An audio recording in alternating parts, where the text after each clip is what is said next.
ఈ 2 ఏళ్లలో ఆంధ్రప్రదేశ్ రాష్ట్రంలో అధికారం మూర్ఖుడి చేతిలో రాయిలాగా తయారైనటువంటి పరిస్థితులు ఇవాళ మనకు కనపడుతున్నాయి. జగన్మోహన్ రెడ్డి గారి పర్యటనలు కొన్ని ఉంటాయి. ఆ పర్యటనలో కొన్ని చూసుకుంటే మనం కనీసం రోప్ పార్టీ కూడా ఉండదు. Z+ కేటగిరీలో కేటాయించినటువంటి ఖచ్చితంగా ఉండాల్సినటువంటి మ్యాండేటరీగా ఉండాల్సినటువంటి రోప్ పార్టీ కూడా అసలు మన కళ్ళకి కనపడదు. కొన్ని చోట్ల అక్కడక్కడ రోప్ పార్టీ కేటాయిస్తారు, 10 మంది పోలీసులు ఉంటారు, కానీ జీబులోంచి దిగరెవరు. ఎందుకు దిగరంటే దిగకుండా ఉండమని పైనుంచి ఆదేశాలు. వాళ్ళు చెప్తున్నారు ప్రోగ్రాం అయిపోయాక, సార్ ఏం చేస్తాం సార్, కర్మ మేము కానిస్టేబుల్స్ అయిపోయాం, చిన్న వాళ్ళం అయిపోయాం, ఏఆర్ కానిస్టేబుల్స్ అయిపోయాం, మేము కూడా డీజీపీ ఎస్పీ ఏం చదువుకున్నారో మేము కూడా అదే చదువుకున్నాం సార్, మేము కూడా పీజీలు చేసాం, ఇంజనీరింగ్ చేసాం, కానీ దేవుడు వాళ్ళనేమో ఐపీఎస్లు చేశాడు, మేమేమో పోలీస్ కానిస్టేబుల్స్ అయ్యాం. ఎందుకంటే మాకు పేదరికం, గతి లేదు, మధ్యతరగతి వాళ్ళం, తప్పకుండా ఏదో ఉద్యోగం కావాలని చెప్పని తప్పక మేము కానిస్టేబుల్స్ తీసుకున్నాం. మనసు చంపుకొని పనిచేస్తున్నాం సార్, రోప్ పార్టీ వేస్తారు, కారు జీబు దిగబాకమని చెప్తారు. స్పెషల్ బ్రాంచ్ వాళ్ళు వాచ్ చేస్తుంటారు.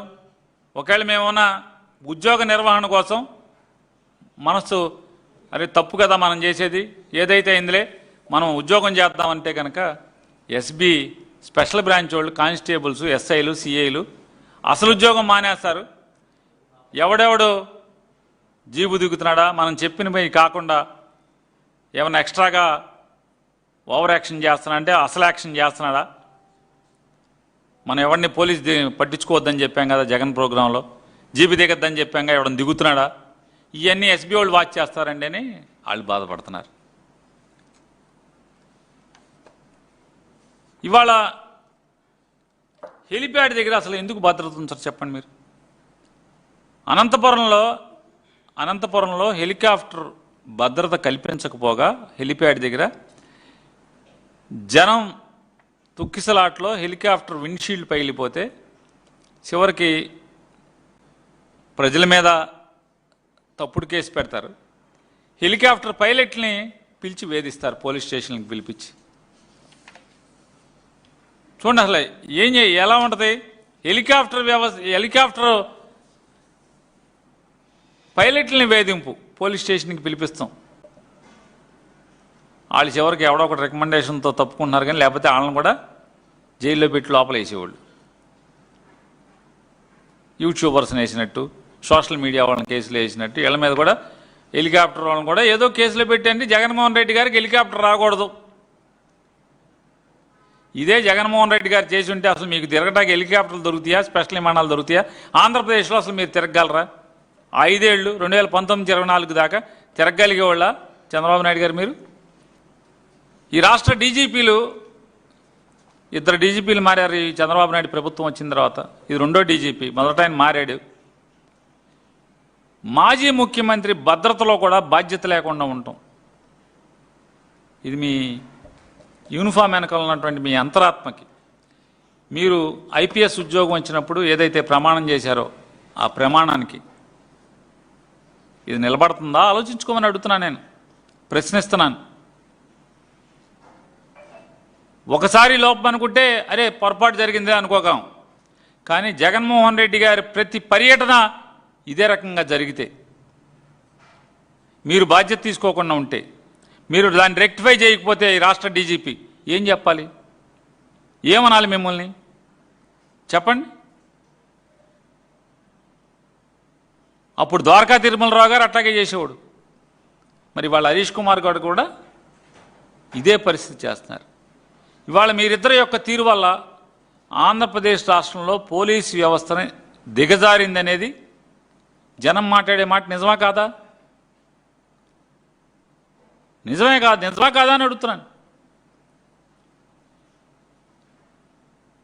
దాదాపు ఆల్మోస్ట్ 90% మంది పోలీస్ కానిస్టేబుల్స్, హెడ్ కానిస్టేబుల్స్, ఏఎస్ఐలు, దాదాపుగా 70-80% సబ్ ఇన్స్పెక్టర్లు, సగం మంది సిఐలు డిఎస్పీలు మనసు చంపుకుని వాళ్ళ ఉద్యోగం చేయటం అనేది వాస్తవం కాదా అని అడుగుతున్నాను. గతి లేక మీరు చెప్పేటువంటి తప్పుడు ఆదేశాలని, పై అధికారులు చెప్తున్నటువంటి తప్పుడు ఆదేశాలని పాటిస్తున్న పరిస్థితులు ఉన్నాయా లేవా ఈ రాష్ట్రంలో? జగన్మోహన్ రెడ్డి గారి పర్యటన ఏమన్నా రాజకీయ పర్యటన, పార్టీ సభ్యత్వాల కోసం వెళ్తున్నాడా, లేదా జగన్మోహన్ రెడ్డి గారి పార్టీ వాళ్ళని కలవటానికి వెళ్తున్నాడా? ఇవాళ ఈ రాష్ట్ర ప్రభుత్వం యొక్క బాధ్యతారాహిత్యం వల్ల, నిర్లక్ష్యం వల్ల, తప్పుడు పరిపాలన వల్ల ఉత్పన్నమైనటువంటి ప్రజల యొక్క కష్టాలని 90% జగన్ గారు ఈ 2 ఏళ్లలో దాదాపుగా 80-90% పర్యటనలన్నీ కూడా ఏంటది, రైతాంగం కష్టాలని పరామర్శించడానికి వెళ్ళే పర్యటనలే కదా అన్ని ప్రోగ్రాంలు. మరి సిగ్గుపడాల్సింది ప్రభుత్వం. సిగ్గుపడకపోగా, సిగ్గు లేకుండా జగన్మోహన్ రెడ్డి గారి పర్యటనల్ని ఈ రకంగా తప్పుడుతనంగా చిత్రీకరించడం, బాధ్యత లేకుండా ఒక రాష్ట్ర మాజీ ముఖ్యమంత్రి Z+ కేటగిరీలో ఉన్నటువంటి వ్యక్తి యొక్క భద్రతని గాలికి వదిలేసి ఇవాళ మీ ప్రభుత్వం తీరు ఎట్లా ఉంది? దున్నపోతు తీరుగా లేదా అని అడుగుతున్నాను. దున్నపోతు తీరుగా ఉన్నటువంటి ఈ గవర్నమెంట్ని ముళ్ళుకర్రతో పొడవటానికి కదా జగన్మోహన్ రెడ్డి గారు ప్రజల్లోకి వెళ్ళేది, పర్యటనలు చేసేది?